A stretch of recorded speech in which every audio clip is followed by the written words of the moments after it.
अल्हम्दुलिल्लाह, अल्लाह का शुक्र है कि हम मुसलमान हैं और हिंदुस्तानी मुसलमान हैं। हम फक्र से बोलते हैं कि हम मुसलमान हैं। हम फक्र से बोलते हैं कि हम मुसलमान हैं और इस्लाम हमारा धर्म है। इंशाल्लाह मुसलमान होने में या इस्लाम में कोई बात है, तभी तो सारी दुनिया इस्लाम के पीछे पड़ी हुई है, बाकी धर्मों के पीछे क्यों नहीं पड़ी हुई है। अगर जलियांवाला बाग का तुम बात करोगे, जिक्र करोगे, तो तुम गोली गिनना, हम सीना गिनेंगे। ठीक है, मुसलमान किसी के बाप से डरने वाली नहीं है। मुसलमान जो है सिर्फ अल्लाह से डरता है। और हम अपनी सरिया बचाने के लिए, अपना इस जगह को बचाने के लिए, हम अपने सर कटवाने के लिए तैयार है। जैसे आज़ादी की में हमारे उलमाओं ने अपने सर कत्ल करवाया, वैसे हम भी तैयार। मुसलमान का बांध जिस दिन टूट जाएगा, सबर का बांध, उस दिन संभालना मुश्किल हो जाएगा। इसलिए कायदे में रहोगे तो फायदे में रहो। हम मिटे या ना मिटेंगे, और इंशाल्लाह ये सिलसिला ऐसे ही चलता रहेगा। और हमारी जिंदगी सिर्फ इस्लाम के लिए है, हमें दुनिया से कोई ज्यादा लगाव नहीं है। आज पटना जंक्शन जामा मस्जिद में हूँ। रमजान मुबारक का तीसरा जुमा था, जहाँ लोगों से जानने का प्रयास करेंगे कि ये रमजान मुबारक का तीसरा जुमा था। तीसरे जुमे में इमाम साहब ने जो तकरीर किए हैं, इस तकरीर को कहाँ तक आप लोगों ने सुना है? बहुत अच्छे तकरीर किए हैं, आगे तक तकरीर इमाम साहब करते रहेंगे। बहुत अच्छी लगी है। तकरीर के दरमियान में उन्होंने क्या बोल रहे हैं? ईमान पर चलिए, अच्छे चलिए, कुरान शरीफ का ये करिए, नमाज पढ़िए, मस्जिद को भर के रखिए। घर बना लिए, घर में आदमी नहीं रहेगा, सो नहीं लगेगा। अल्लाह के घर को भर के सब, आज जैसे जुमा के दिन पूरा भरा हुआ मस्जिद, सब दिन भरा रहे। मुसलमान भाई से यही जाइए, दिन में चलिए, दिन पर चलिए। चलिए, इमाम साहब तकरीर के दरमियान में लोगों को बता रहे थे कि ईमान मजबूत रखिए, दीन पर चलिए, लोगों को एक दूसरे का साथ दीजिए। आप इस रमजान मुबारक का तीसरा जुमा था, इस जुमे के दरमियान में जहां वक्फ बोर्ड के बिल को लेकर काफ़ी लोग आक्रोश है। हमारे उलमा जो है दिल्ली के जंतर मंतर पर ये आंदोलन चला रहे हैं, ये बिल के खिलाफ बिल वापस हो। यह बिल जो लाया है सेंट्रल गवर्नमेंट, ये कहाँ तक सही है? देखिए, सेंट्रल गवर्नमेंट जो भी ला रही है बिल, बिल्कुल भी ये सही नहीं है।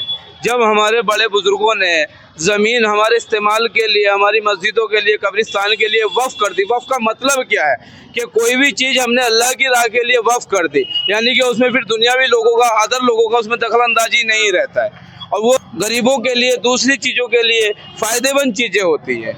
तो ये सरासर कानून गलत है। और हम अपनी सरिया बचाने के लिए, अपना इस जगह को बचाने के लिए, हम अपने सर कटवाने के लिए तैयार है। जैसे आज़ादी की में हमारे उलमाओं ने अपने सर कत्ल करवाया, वैसे हम भी तैयार। तो हम लोगों से गुजारिश करेंगे कि वक्फ बोर्ड को लेकर उलमा हमारे जिस तरह से वक्फ बोर्ड की प्रॉपर्टी बचाने के लिए आगे आए हैं, उसी तरह से हम तमाम लोगों को घर से बाहर निकलना होगा। और जो हमारे पुरखों के दिए हुए हैं वक्फ बोर्ड को, दान में ज़मीन हो या मदरसे के लिए हो, मस्जिदों के लिए हो, यतीम बच्चों के आवास के लिए हो, ये तमाम जो प्रॉपर्टी है वक्फ बोर्ड का, वो वक्फ बोर्ड के पास ही रहना चाहिए। यही हम लोगों का चाहत है और उलमाओं का। देखिए, अभी तक इतने, यानी कि मेरी खुद की उम्र 39 साल की हो गई है, तो अभी अब तक हमने उस ज़मीन का ऐसा कोई गलत इस्तेमाल नहीं देखा। तो डेफिनेटली वो वक्फ बोर्ड के पास ही रहनी चाहिए, क्योंकि वो ज़मीन ऐसे लोगों के इस्तेमाल में आ रही है जो ज़रूरतमंद है। अभी आपका इंतकाल होगा, आप कहाँ दफनाए जाएंगे? हैं? अभी किसी के पास खेती की ज़मीन है, किसी के पास नहीं है। अब जिनके पास सिर्फ 2 गज जमीन रहने के लिए है, तो वो अपने जनाजे को कहाँ दबाएंगे? तो डेफिनेटली वो वक्फ बोर्ड के पास ही जमीन रहनी चाहिए। लगातार वक्फ बोर्ड के जमीन पर ही टारगेट करती है केंद्र सरकार। अब बहुत सारे वो बोर्ड है हमारे हिंदुस्तान में, धार्मिक न्यास बोर्ड है, क्रिश्चियन का है, बौद्ध का है, ईसाई का है, तमाम बोर्ड हैं जो जिनके अपने अपने पास उनके पुरखों ने या किसी ने भी दान किया हो, उस ज़मीनों पर टारगेट सरकार नहीं करते। मुसलमान होने के नाते कहीं ना कहीं टारगेट हमेशा चुनाव के वक्त ही किया जाता है। अल्हम्दुलिल्लाह, अल्लाह का शुक्र है कि हम मुसलमान हैं और हिंदुस्तानी मुसलमान हैं।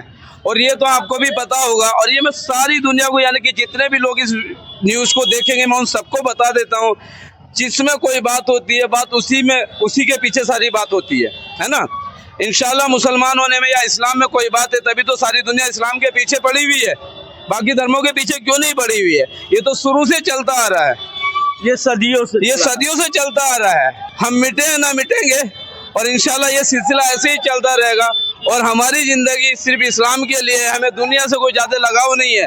दुनिया की ज़िंदगी हमारी सिर्फ मुख्तसर सी ज़िंदगी है, 4 दिन की ज़िंदगी, हमें जाना है वापस। तो इस दुनिया की चकाचौंध में रह के हमें अपने आप को नहीं भूलना चाहिए।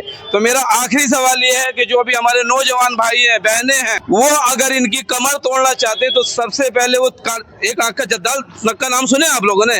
तो हम बोलते हैं ना कि एक आँख का जद्दाल आ गया, वो जद्दाल आ चुका, हमारे पॉकेटों में, हमारी नफ्सों में आ चुका है, जिसको हम लोग मोबाइल के नाम से जानते हैं। ये रहा वो एक आँख का जद्दाल। आप इसको बंद करिए। आप 1000 रुपए का, 200 रुपए का, 500 का रिचार्ज मत कराइए। आप अपने वो 200 रुपए को अपनी दीनी तालीम में लगाइए, अपने ईमान को मजबूत करने में लगाइए, ताकि तभी हमारा कुछ भला हो सकता है। नहीं तो यूं ही जलील और बर्बाद होते रहेंगे हम लोग, जब तक हमारा खुद का कल्ब और ईमान मजबूत नहीं होगा। अच्छा, आपका क्या नाम हुआ? आप कहाँ से आते हैं? मेरा नाम मोहम्मद राशिद कसगर है। मैं यूपी का रहने वाला हूँ और पटना में रोजी रोटी से अपना छोटा मोटा कारोबार करता हूँ। चलिए, अब दूसरी तरफ जानने का कोशिश करेंगे कि जिस तरह से वक्फ बोर्ड को लेकर लगातार इस तरह से आंदोलन हमारे उलमा कर रहे हैं, पर केंद्र सरकार के कान के नीचे जूं तक नहीं रेंग रही है।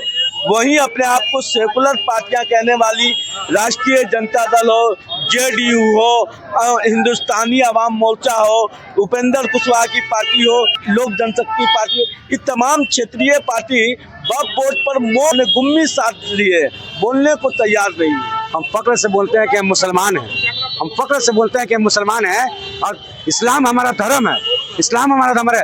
और जिस तरह से मुसलमानों को सिर्फ ये देश में नहीं, हर जगह पर टारगेट किया गया है, तो मुसलमान हर चीज़ में आगे है, चाहे खेल का मैदान हो, जंग का मैदान हो या कारगिल का मैदान हो, हर जगह मुसलमान आगे है, इसलिए मुसलमान के पीछे लोग हैं सब, ठीक है। और जहाँ तक बात करते हैं वक्फ बोर्ड की, तो वक्फ बोर्ड किसी की बाप की जागीर नहीं है, वक्फ बोर्ड को कोई नहीं छीन सकता। अगर ये बता देना चाहते हैं कि अगर तुम जलियांवाला बाग का याद करोगे, याद दिलाओगे, तो हम बता देते हैं कि तुम गोली गिनना, हम सीना गिनेंगे। अगर जलियांवाला बाग का तुम बात करोगे, जिक्र करोगे, तो तुम गोली गिनना, हम सीना गिनेंगे, ठीक है। मुसलमान किसी के बात से डरने वाली नहीं है, मुसलमान जो है सिर्फ अल्लाह से डरता है, ठीक है। अब मुसलमान को डराने की, धमकाने की जरूरत नहीं है। मुसलमान का बांध जिस दिन टूट जाएगा, सब्र का बांध, उस दिन संभालना मुश्किल हो जाएगा। इसलिए कायदे में रहोगे तो फायदे में रहो। वीडियो अच्छा लगे तो ज़्यादा से ज़्यादा शेयर करें, लाइक करें। जय भीम, जय भीम, इनकलाब जिंदाबाद।